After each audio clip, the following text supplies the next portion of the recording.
आपके कर्म जो बाहर का पार्ट है वो चेंज हो जाएगा। लेकिन हम ज़्यादातर ब्राह्मण क्या करते हैं, ऊपर के पार्ट को चेंज करने लगते हैं। वो बोल को चेंज करेंगे, मीठा-मीठा बोलने की कोशिश करेंगे, लेकिन स्मृति में कम काम करते हैं। ऐसा नहीं करते नहीं हैं, करते हैं लेकिन स्मृति में उतना ध्यान नहीं गया है।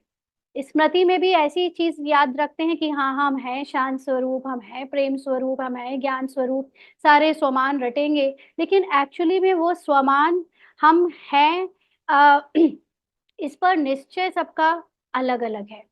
क्योंकि वो स्वमान किरदार के लिए नहीं है, वो स्वमान आत्मा की सच्चाई है। और जब आप आत्मा की स्टेज में स्थित नहीं होगे, तो वो स्वमान आपको किरदार में यूज़ करोगे तो वो एक लिमिट के बाद यूज़ नहीं होगा। जैसे मैं निर्भय आत्मा हूँ, अब पार्ट में अगर एक कड़ा संस्कार समाया हुआ है कई जन्मों से भयभीत होने का, तो वो पार्ट में बार-बार भय आएगा ही आएगा। और फिर हम सोचे कि मैं तो इतना निर्भय होने का संकल्प लेता हूँ, हो ही नहीं पाता पूरी तरह निर्भय। कुछ-कुछ चेंजेस आ जाएँगे, भय में अंतर आएगा थोड़ा-थोड़ा, भयभीत नहीं होंगे कहीं-कहीं, लेकिन 100% भय खत्म हो जाए देह के किरदार का, वो ज़रूरी नहीं है उस निर्भय आत्मा हूँ का स्वमान लेने से।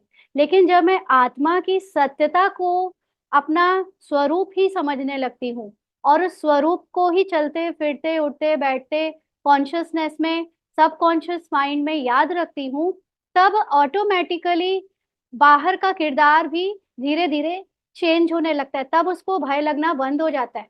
और जब कोई बड़ा-सा पेपर भय का आता है, तब हमें ये एहसास होता है कि मुझे भय नहीं लगा, कहाँ से हो गया ऐसा चेंज?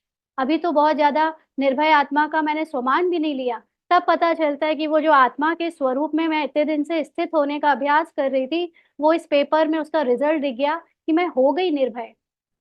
या आप काफ़ी बड़े-बड़े चेंजेस परसेंटेज में आ गए।